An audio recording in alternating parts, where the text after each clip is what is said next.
Hello everyone, my name is Jen and welcome to the Book Refuge.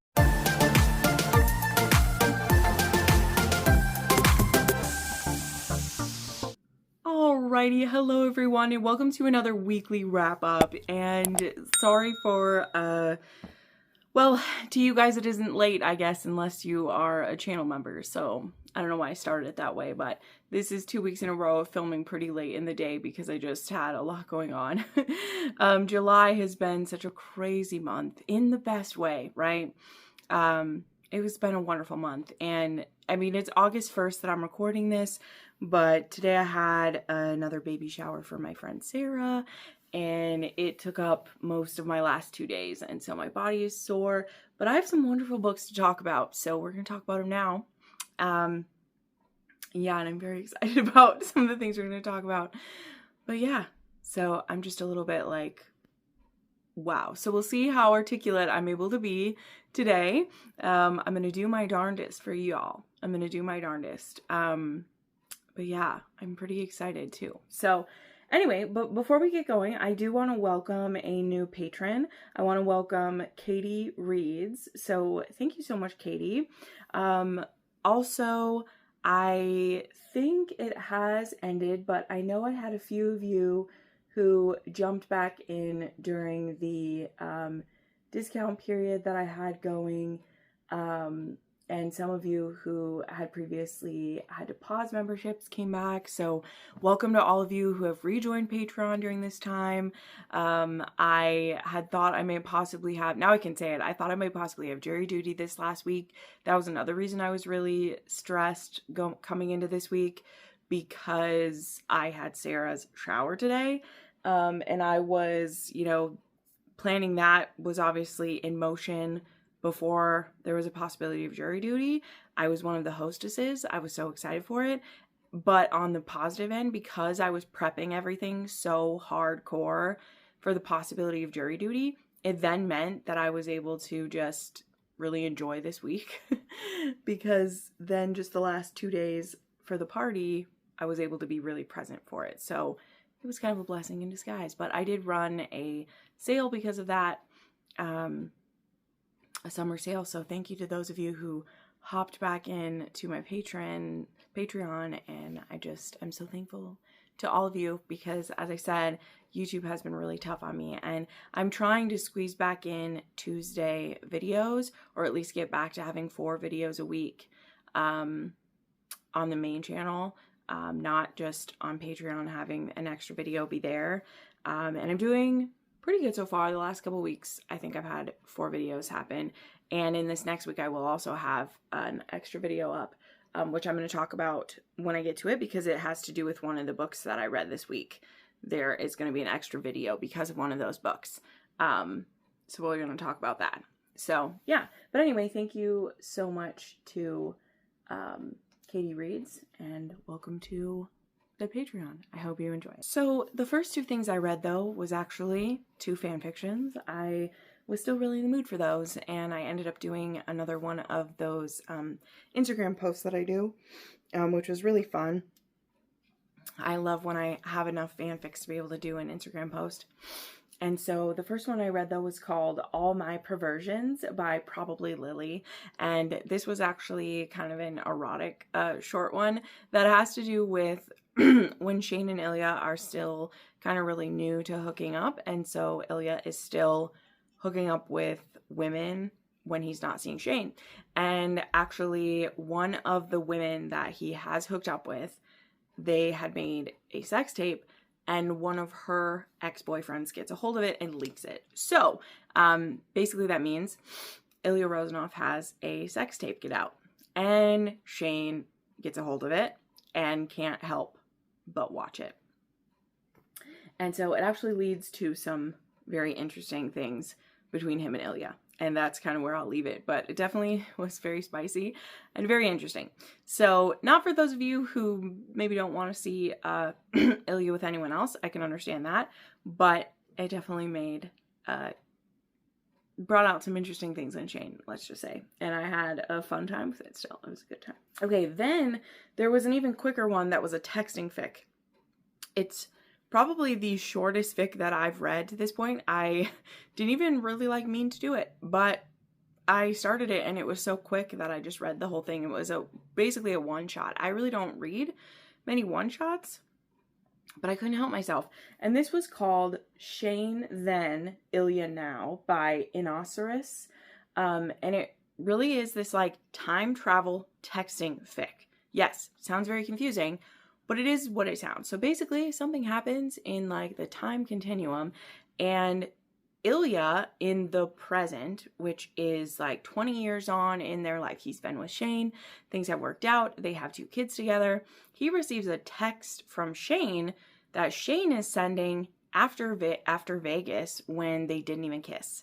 And so Shane actually sends the text that says, "We didn't even kiss." And Ilya gets this text and is like, "Who is this?" And after a little bit of back and forth, he realizes that it's young Shane texting him.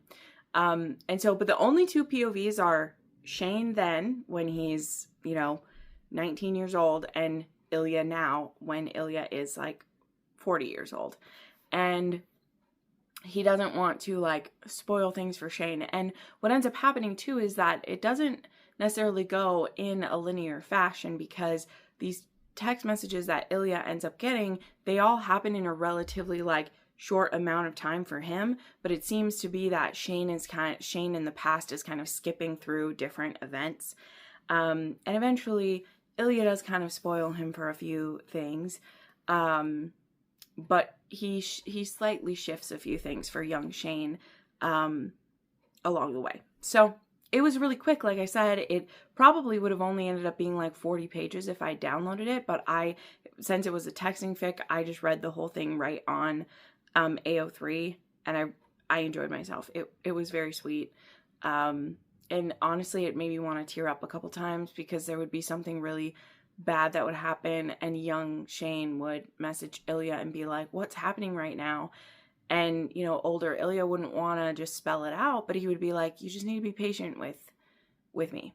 Just be patient with me." And also, young Shane doesn't quite know if he's the one that Ilya's married to, because older Ilya doesn't want to spoil it all for him. And it isn't, I don't want to spoil the whole fic either, but Ilya doesn't just go ahead and say that they end up married to each other. Now, I only read the one that is Shane Then and Ilya Now, but there is a swapped one, which is Ilya Then and Shane Now, and that one is not the same Shane and Ilya, it isn't the same Shane that's married to Ilya and the Ilya that is dealing with Shane in the first one. The only thing that's the same is that it's the same type of twist. In that one, from what the blurb says, the person who wrote it, in that one, something happened and they're not together in the future. And obviously you can think of how paranoid a Shane is. If he's the older one getting messages from a younger Ilya, he's probably thinking Ilya's fucking with him. So again, I never ended up reading that one. I just read this one because I liked how honestly happy it was. And the person who wrote it, even in Inoceros, they were like, this one's gonna be a lot more angsty because older Shane is a lot tougher to deal with. So there was that. But anywho, those were 2 different quicker fics that I read, and I will have them linked in the description. I once in a while have people, when I recommend fics still, that don't realize that's the only place you can read these. Just on a video last week, when I recommended a fic, I had someone say they couldn't find it on Amazon. No, you can't, because it's not a real book. It's just a story that is basically a document that is available on AO3, though you can download it and send it to your Kindle if you want to read it that way. You can find out how to do that. It's super easy to be able to send it to your Kindle, or just read it right on the website. But no, you can't buy these anywhere. But I forget, because I'm so deep into the fanfic everything, that new people can find videos all the time. I am an avid fanfic reader. This whole shelf behind me is physical fanfic that one of my friends bound for me. But in general, this year I'm almost up to 80 fics that I've read this year. And they're just such an important part of my reading. They bring me so much joy. So I will continue to recommend them here. But yeah, when if I talk about a fic, there is a link to it. I mean, if it's still available, that's the thing too. Sometimes I read a fic and people are so wild these days, sometimes it doesn't even stay until the time that I recommend it to you guys. But if it's still available, it's linked in the description, and that's how you can get to it, okay? Like if you're someone who doesn't know how to use AO3, you've never used one before, you can use the link that I put down there to get to it. But yeah, you can't just go buy a copy of these, unfortunately. So, all right, moving along to a real book. This is going to be interesting to talk about, I think. And I'm unsure how to talk about it even. But I read Ravenous by Kresley Cole. And I do have the 2 copies. So I was blessed enough, like truly, I'm so thankful I got a physical ARC of this book. I didn't get approved for an ALC, though I did ask for one. And that's all right. Like I was so happy as a fan of Kresley Cole, and this is a trad pub one now, right? It was done with Bloom. You know, Naomi isn't running her art team anymore or anything like that. And so getting approved for this, I was very lucky to get. But there's a few things I want to say off the bat about this, but I'm going to be really careful. I don't want to spoil anything, but I know people are super curious. I was so curious, and I wanted to make sure I read it before I got other people's opinions, and I'm glad that I did. But as you know, I'm a huge stan of Immortals After Dark, and this is connected to that in some ways, but maybe not in the ways you'll think. And that's kind of what I want to try to explain, because I don't think explaining how it connects is a spoiler, because there aren't any ways that it's connected that I can spoil. And I'll explain that, what I mean. And then I'll get into how I actually felt about it, what my rating is and stuff. Because I have mixed feelings, but I also, this story isn't done, and it isn't told the same way that her other ones have been.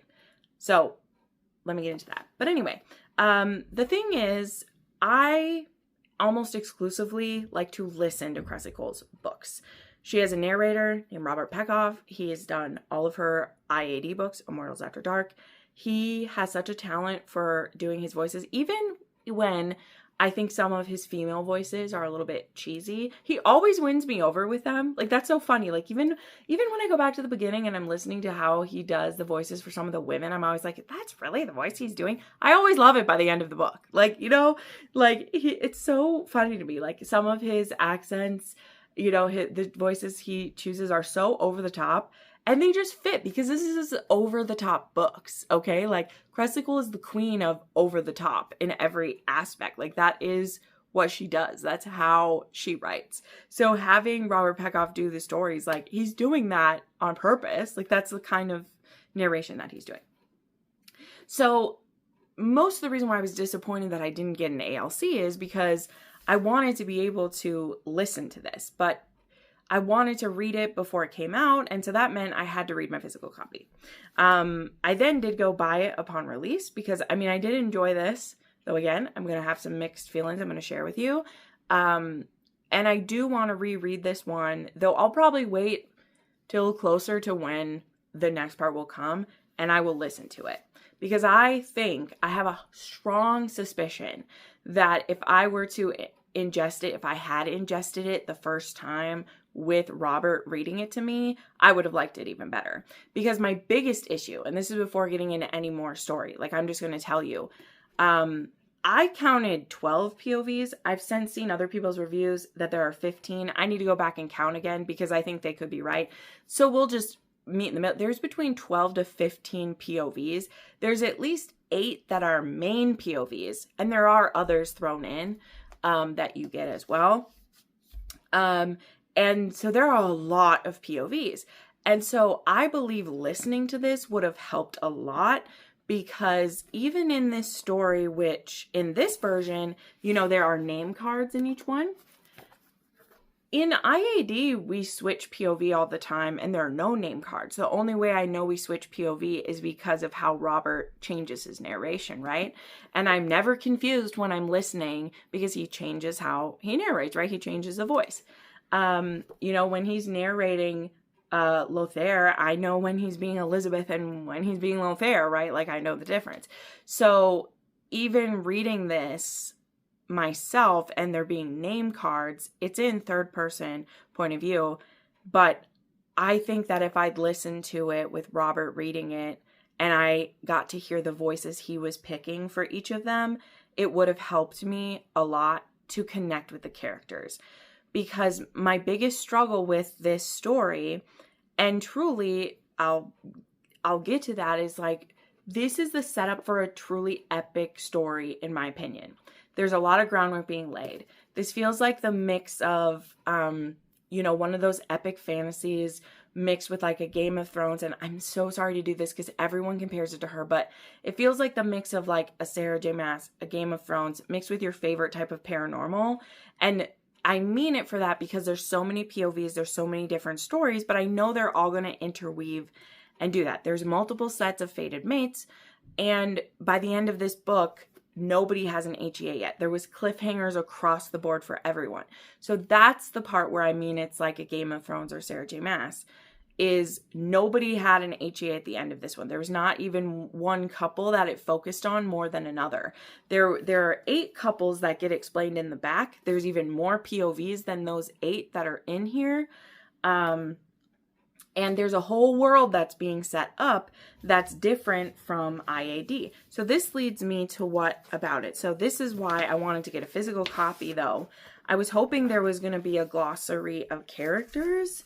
And I mean, it does have all of their pictures in this one.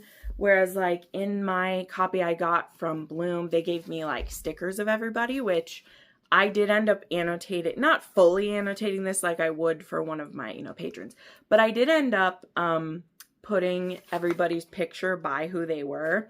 And in my copy that I bought myself, I'm going to go in and write their name by each one, because that did help me when I was reading it to put their face to who they are. But there's even more characters, POVs, than those 8. I just believe that those 8 are going to be the ones who eventually get HEAs. That's what I believe from what was laid out. Because there are other characters whose POVs we get, and I don't think that all of them may get an HEA. Though I think in the next book, at least for sure, 2 of them will be a main character in the next book. So to me, that means we're going to go up to 10 POVs in the next book.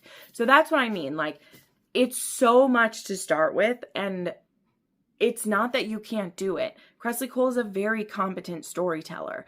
I just think I need to read it again. I want Robert Peckhoff to read it to me. I want to, re-go over the notes that I took. I want to soak it all up. And you know what? I don't think that it is unacceptable for an author to like ask me to be paying attention, to ask me to engage with her story. I don't think that's too much. In fact, she did absolutely hook me right from the first line of this book. Like the first line of this book, let me read it to you. You are in Princess Amelia Vladescu's point of view. This is a vampire princess, and the first line of her chapter is, "You shall bear 100 babes in 100 years." And her father, the king, is planning to lock her in a crypt and allow different vampires to impregnate her, and she will not get out of this crypt until she's had 100 babes, okay? They want to breed her for 100 babes because she has a special power. She can walk in the day. So they want to see which bloodlines with hers will make other daywalkers. So that is what she's supposed to do for her race. She's supposed to get bred to other vampires for 100 years. She's not even fully set into her immortal self yet. So she still is mortal. She could still die in childbirth. She hasn't set yet. But yet her father is about to start selling off her womb to people and start risking her life already. So like that is the first chapter. We meet our first character in, she goes by Leah, but it's Amelia. And I was hooked on her immediately. She is paired with, let me go through the other characters. She's paired with, so we have Princess Amelia, who's a vampire. And she gets paired with a berserker. who they are bears. She gets paired with a berserker. Let me find him. Arctos, the shield thief. So that's him there. Then we have a witch queen who is a witch queen. I think that is Ditch. She's half witch, whatever, and she's paired with a wolf king named Thane. We have a vampire princess and the berserker. Yep, that is Amelia and Thane and Arctos. We have Ink, who gets paired with Nadhi, who is also a vampiress who was a handmaiden to Princess Amelia, who helps Princess Amelia escape and make her way to the berserkers. And then there is also who's the other one? There's one other pairing too. And then there is a wolf and an enchantress. So there's also one other. There's so many, you guys. I can't even keep them straight. Who's the other one? There's Mira. Okay, yeah, there's Mira, who's an enchantress. And who is Mira paired with?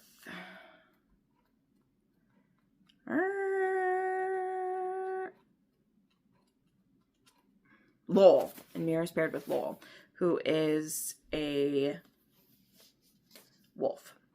Yeah, he's the right hand of the Wolf King, who is paired with Ditch. So anyway, so we get introduced to all these characters. There's so much going on. There's even more than that. There's all that going on. Now, the other thing about this is a like different universe than IAD. So let me get into a bit more of this. So like totally different world, but they're also going through an ascension. It's called the Skeen here is what it's called. But they also have their own, like, it's called the Living Book of the Skeen instead of like the Book of the Lore. But they have the same type of creatures, right? Like they have a Lycae, they have Valkyries, they have witches, they have demonarchies, which include like, they can teleport, they can do these things. They have the vampires, they have the berserkers, incubi, succubi, sorcery, like all those things. So there's a lot of similarities of the creature types, but it's set up different, like who's paired up with who's buddy with who's fighting who. So there's that part. The other thing that is like different about this that I don't like want to spoil, but I also think is fascinating is that I think fated mate, like the expectation of fated mates appears to be very different in this series than it is in IAD, right? And I'm nervous, but so intrigued by what that will mean, because one of the things about IAD that I find so fascinating about Cressley Cole is that when you start a book, it doesn't matter how diametrically opposed of enemies they are. Like literally my favorite example is Lothair and Elizabeth, where he literally wants to tear his mate from her body. He believes that is what he's supposed to do. And like literally he believes that he needs to take his mate out of her body to find his happiness. So like their wills to live are diametrically opposed, but yet somehow that story is going to end up in them having an HEA, right? But you don't know how, but you trust Cressley Cole to get you there, right? And you don't know how you can possibly maybe have some empathy for Lothair by the time you get to the end of the book, and then she starts introducing you to these different parts of him, and you're like, oh wow, there is maybe something likable about you by that point, and so she just does such a good job with that. And then in this, like there are some things I don't want to spoil, but there's a few specific things that happen. And it was funny too, because right when I was finishing up this book, I caught a clip of Robert Pekov narrating this book and how it was similar to IAD and how it was different. And of course, he's not trying to spoil it, but he said this thing about, he's like, if you're a fan of IAD, he said the last few chapters are going to shake your foundations as a reader of Cressley. And that is absolutely true. Like, there was a couple reveals that I'm like, I mean, just imagine, okay, I'm trying to think of an example. Just imagine if the scene, like, I know not all of you have read this, but there's a specific scene in Lothair that has to do with the ring and a sword and a wish that Lothair makes and something that Elizabeth does. Imagine if, like, the book ended there and you had to wait till the next book to know if things are going to work out or not for them. Like, that's the level of a cliffhanger there is in here, right? Because there's so many people's stories we're working on. So it's just a lot. So anyway, I know I'm all over the place with that, but here's my point that I want to get to with this. This is the beginning of a world. I don't know how many books are supposed to be in this one. You know, the next book coming is called Devour. So this one is called Ravenous. The next one is called Devoured. There were some twists that were absolutely devastating in here. None of our 8 people in the couples that we were shown, none of them ended up in a good place at the end of this. Holy shit, like, none of them are in a great place. There was a death of at least one person, not in the 8 that I was talking about, but there was a death of at least one person that I wanted to just throw this book across the room. It was a side character, but yet it was still one of those deaths where you're like, are you fucking kidding me? Cressley, how could you do this to me? But it led to something amazing at the same time. Like, oh my God. Because we haven't got to see really, like, the best of any of them yet. We're just barely getting to know them. Because again, of the main 8 characters, imagine splitting this, but then add in another 3 POVs as well. There's only 330 pages, 12 POVs, split this between that many, right? There's just absolutely not enough. So this is what I mean is, like, we barely spend any page time with all of these couples, you know? And, like, that's okay. I kind of dig what she's building with this. I was really into it. Now, do I think this is a, like, anyway, no, let's not go there. So let me round this out. I ended up giving this book actually a 3.5 star though, because if I was not a fan already of IAD, I would be very lost because I don't think it explains the world super well. I don't understand how you go into this world completely blind, because I was heavily relying on the knowledge that I already have about, even though the clans, the creatures, the worlds are set up different, I was heavily relying on what I know about Valkyries, Lycae, vampires, like all those things about them to back knowledge what I know about them, you know, to make what's going on make sense. Again, even though things are completely, like, it's like taking all of those elements and, like, jumbling them up, because this is like an alternate reality. There are references to an ascension happening on Gaia. There's also references to a character that I believe is a character from IAD. I really much am waiting for some of my other friends to read this book now so we can discuss. I know my friends Amber and Helen are going to do a book club on this one. I definitely want to show up for that and see what they think on it, because I think a character who possibly disappeared from IAD showed up here. I believe they're here. And they're being called something else here, but I don't know. I just think that. So anyway, I need to move along, but that's the thing. I'm giving this a 3.5 star. However, this is just the start. I don't know how many books this is going to be, but it really does feel like the first act. Like, it's that thing where, like, it's building to a first act of something and then everything blows up at the end of this. Yes, it was a crazy cliffhanger. And I know not everyone's going to read till there's more coming. I highly urge you, if you're a fan of Cressley Cole, like, get the audiobook, listen to this. It's a crazy ride. I want her to keep doing well. This story was so, like, fun. It's just that I want to know more. And I think that once I see what the full picture is, this will be a fantastic series. She's really laying the groundwork for it. And I like that she didn't overplay it. You know, I like that this isn't immediately a 600-page book that's trying to shove it all in right away. She was slow building with some things. There's quick POV changes. That's not going to work for everybody. It's not. But I also think there's something in it where she gave me just enough that I was just digging in and then she'd switch to something. And I was just getting a new story and she'd switch to something. And that can be annoying, yes.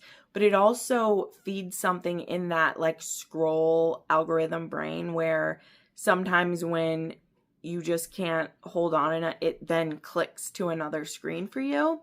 And I think that's interesting. And again, I think listening to Robert tell it would have helped me. And I just didn't have that option when I was reading an arc. So when I reread this book, I will have Robert in my ears and I think it will help. So yeah, time to move on. But I gave this 3.5 stars. Also, some people are rating this like their spice scales, in my opinion, are pretty out of whack. Maybe because they've never read Cressley Cole before. For a Cressley Cole type of spice, this is like a 1.5. Okay, I'm just telling you, there's some magical BJs, some like magical hand and mouthy stuff, and I think one sex scene that isn't an alluded to sex scene. Okay, I'm not judging other people because if other people are trying this, they maybe think it's super spicy, but if you're a Cressley Cole spice reader, we're not. Like I said, this is literally just barely the beginning for some of these couples. It's just, and one of the sex scenes is like the guy's practically doing his job because he's an incubus. So like he has to be doing that to feed himself. So it's not really that hot. All right. Next up, I have one more fan fiction to talk about. I'm sorry. I know I was in a mood for it. Okay. This one is actually, I know it won't be for everyone though. So I'm going to just roll by it real quick. It's called Running Till We Out of Time by Walking Through Windows. And this one is actually one that is mostly through Rose's point of view. And it intrigued me because it was pitched as Rose and Ilya actually meet each other first. And they actually hook up. But through their, and they have this like great banter with one another and they get along really well. And through their hookup, Ilya actually introduces her to Svetlana. And there are actually a couple times where like the three of them hook up, but then Rose and Ilya actually become more like friends. And Rose and Svetlana are actually aware that Ilya has a Jane. And Svetlana is actually aware that Jane is a man, but doesn't like tell Rose that. And then when Rose ends up dating Shane briefly, it gets very complicated and explanations are needed. Let's just say that. So this was interesting. It isn't my favorite one I've read, but it was kind of a cool take on Rose. Like I really liked it. And yeah, it was super hot threesome between Svetlana and Ilya. And then also it was an interesting way having how like Rose finds out that Shane is Jane and then calls Ilya out because it's like, why didn't you say anything when I'm dating him? And it's the time she finds it out is actually when they're at the club and she sees them looking at each other and she's like, okay, that's not a normal look. So it's a good one. But anyway, okay, let's move on because I know I've talked a lot about fan fiction and I got a lot of other books to talk about. Or I mean some heavy hitters. So the next one that I read was my Patreon read of the month though. And so I can't talk about this one here right now. Because it is an exclusive read for my patron. So this is the second book though that I've ever read by Ellen O'Connell. And I'll just tell you what it's about. It's about a bounty hunter named Brett and a woman who has lost her voice because of an injury when she was a child. So she's mute. And she is just recently widowed when Brett shows up to arrest her stepson. And he ends up having to shoot her stepson in front of her. And now he feels responsible for her in some way. So this was very interesting. And currently, if you'd like to go check it out, you know, you could check out my Patreon over there. And eventually, I'm sure I'll talk about this a little bit more because it was one of my favorite reads of the month. So when I do my monthly wrap up, I also won't talk about it too much because it's a little too soon to when I read it for Patreon. But eventually, I'll talk about it a bit more on the main channel. But I gotta give it exclusively to the Patreon for a little bit. Okay, then I read Two Wrongs by Sam Ariano. So this is a kind of surprise release from her. It's not a super long surprise. Like, she's been teasing us that this is coming for a little bit. So Sam Ariano has been working on the next book in the Coastal Elites. Well, she said it's going to be the next 3 books. If you haven't heard this, if you don't follow her Facebook group and you're a fan of hers, you should, because she gives great insight. But the Coastal Elites, she's working on the last story in the Coastal Elites, and it's going to be about a certain character, and it's going to go a certain way. I don't want to spoil anything for people, so I'm not going to spoil this here, but you can go check it out. But the point is, this story is going to take like 3 books to tell, and so she's writing that entire story arc so she can do a rapid release, because Sam Ariano does that shit. She's awesome. But she said that while writing this story, she had the idea for this one come to her, and she just wanted to write this one. And so she wrote it very quickly. And like she does with her stories when she's going to do it, she really doesn't like to tease it for too long. So she just started putting teases out, I think, like a month ago. And she said once she got it back from her editor and she was sure when it was going, she would give us a release date. So she pretty much told us when it was coming just about 10 days before it was coming. So July 30th is when she dropped it. And speaking of, this is the one that I have a special video for, because I had prepped to be gone for jury duty. I had some extra time on my hands, which was wonderful. And so I vlogged reading Two Wrongs, okay? And so this week sometime, I'll probably do it for Thursday's video, because for Tuesday I'll do the July wrap up. But for Thursday's video, I have a 2.5 hour vlog about reading Two Wrongs. And the first 15 minutes will be non-spoilers, but then I go through actually reading it, and like every 25% I do a clip, and there was some crazy surprises, but I will still talk about it just a little bit here, because I don't want to make anyone watch a vlog, but you really should, because it was fun. If you don't mind the spoilers, or once you end up reading it, you can experience the journey with me. So just like briefly to say what it kind of is about, because again, I don't want to spoil it if you want to read it, but the kind of premise of this is that there's this girl named Cassie, and she's 18. She's just graduated college, and a year ago she was sexually assaulted by one of these twin boys. It's from a very wealthy family. Their names are Tim and Tor Walters. And Tim Walters raped her at a party at their family lake house. She'd been invited to this party last year. They've been neighbors. Their family owns this house. And she'd been invited to this party. And she'd been acquaintances with this family. She, kind of liked these guys. They were nice.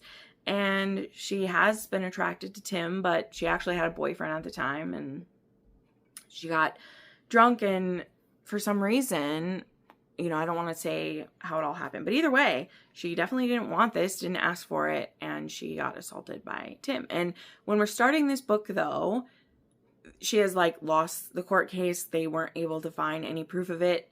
It had appeared as consensual sex. He said that she was in his bed, she didn't fight it, and she says, I said no, I didn't want it. And he's like, you're crazy. And the whole town took their side. And even her mother wants her to stop embarrassing the family by insisting that he assaulted her. So at the beginning of this book, she has gotten a weapon from her now ex-boyfriend, because her ex, he just really couldn't stick around with how heavy things had gotten. But he did teach her how to use said weapon, and he gave her this weapon. And so she drives to the lake house and rings the doorbell. And when Tim answers the door, and she does make sure that it's Tim, because Tim wears glasses and Tor doesn't. And she confronts Tim, and after a little bit of a back and forth, which again, I'm being very vague about all this because even telling you discussions and things, like, I don't want to give anything away. But she does shoot Tim. Literally ran away. And then she's not expecting to get away with it or do anything else. She shoots him and she's just gonna like wait for the cops to get here. But after she shoots Tim, Tor comes down the stairs and is like, what the hell is going on? And when she points the gun at Tor, he is like, okay, we can find a way to deal with this. And so begins a series of events that completely change Cassie's life in a totally different way than her assault did. They have her questioning everything she thought she knew, and it made for a very interesting read and a really fun reading vlog to do. So basically read it in about 12 hours. I had like started it when it dropped and I read a good amount, and then the next day I did like a reading vlog through the whole thing. So, and I was the whole time trying to guess what was going on because it was obvious something was up and I didn't know. So yeah, that's all I'll say about it. It was amazing. But I mean, I will tell you, by the end of it and everything, no, I'm not going to say. You can watch the vlog. Because in the vlog, in the beginning part of it, where I am spoiler-free, I do tell you what I rate it and what I thought of it in a spoiler-free sense. And then before the spoilers start, I say that. So I'll leave that as a tease. Because, come on, I put a lot of work into that video. So, you know, I can self-promo myself a little bit. It was so cool to have a new Sam Mariano to read.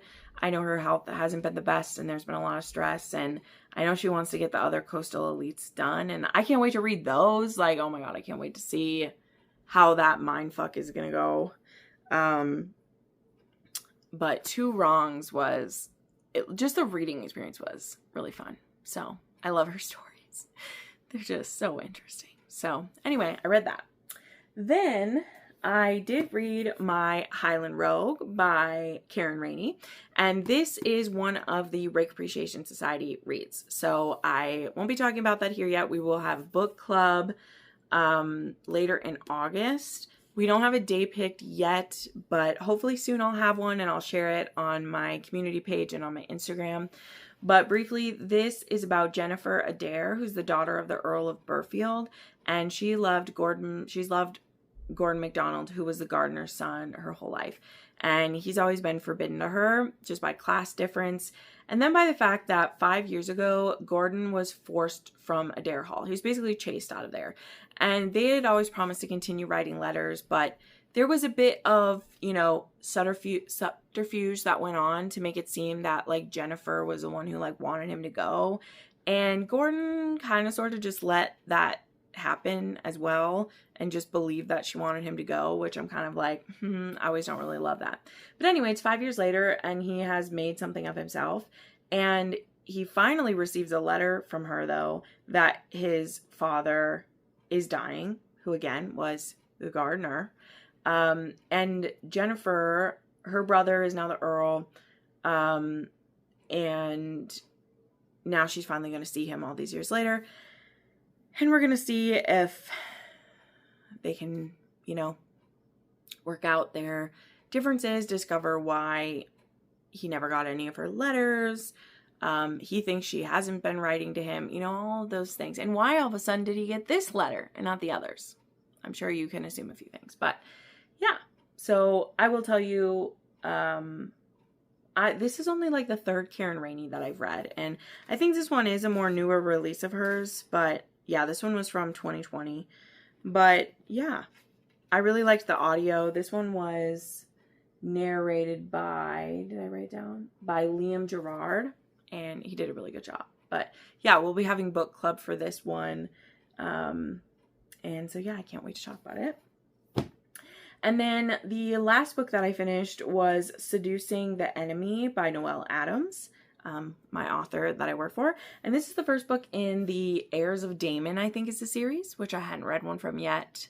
But I have read some books that are connected to the Damon series. So yeah, this was one I read for a content pull, and it had a pretty interesting setup. So these two families in this, I can't remember what the heroine's family is, but obviously it's the Damon family on this side.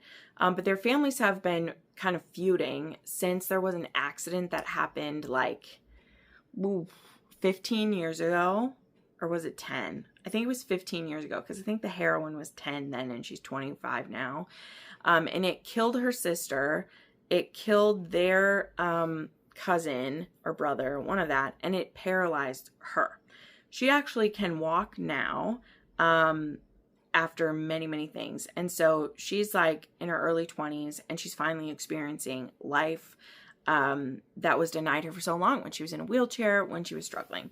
And so the beginning of this book is, I think they're in Monte Carlo, and her friend is like daring her to do things. And her friend is like daring her to hook up and lose her virginity. And her friend picks the guy for her to hook up with, and ends up picking Harrison Damon. Now, she knows that her family is at war with the Damons, but she doesn't know that Harrison is a Damon, because she doesn't know what these men look like. Her grandfather handles all of the court stuff, so she has no idea who this is. And they end up hooking up, and it's an amazing experience. And then just like a week later, they're trying to settle finally a few last parts of this like drawn out court case and things. And she goes with her grandfather to meet. And when Harrison sees her, he's like, oh my God, this was a plant. You're trying to soften me up. You knew who I was. You were fucking me. Like, no deal. And just like storms out. And she's just like, I had no idea who that was. And now I probably ruined everything. So she ends up going to the house to try to apologize again. And she ends up meeting the like uncle. And the uncle ends up inviting her to stay for a week so they can try to like work things out still. So that's the kind of story it is the one where like they had a one night stand with a hidden identity, and once they know, things are more complicated than they thought. So I like this. This one does actually have some really interesting things too, because again, like she was paralyzed for quite a few years, and she has had a lot of therapies and worked it out, but she has PTSD for quite a few different things. She will get panic attacks in certain situations. There's also a scene I really, really liked actually, where she goes horseback riding with one of the brothers. And after riding the horse for too long, when she gets off, her, like, it has like, you know, bruised her pretty bad. And so she needs some help. And that really makes Harrison really protective. And she's like, it's just something like, you know, when it swells, then I can't walk for a little bit. Like, it's okay. But it does scare her really bad. And I don't know, it was a really like sweet scene to get to see him be protected there.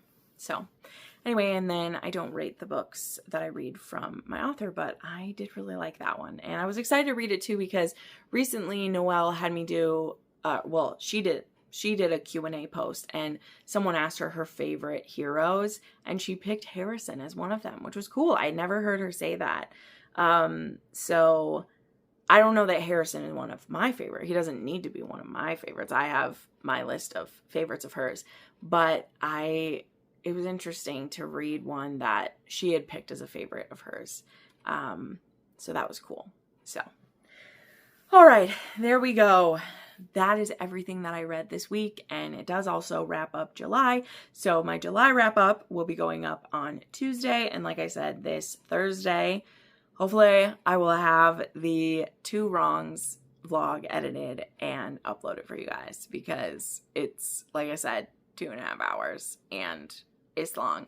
And I was having so many thoughts when I was going through it that I just didn't want to cut. I don't want to cut them out. So we'll see how much I can skim it down to. But, you know, I see other people do these super long vlogs like that, and I'm kind of looking forward to doing it. So thank you so much for watching. And again, welcome to my new patrons and returning patrons. Thank you to my channel members who help me do what I do here. I appreciate you guys so, so much. And yeah, we'll see you next time. Bye.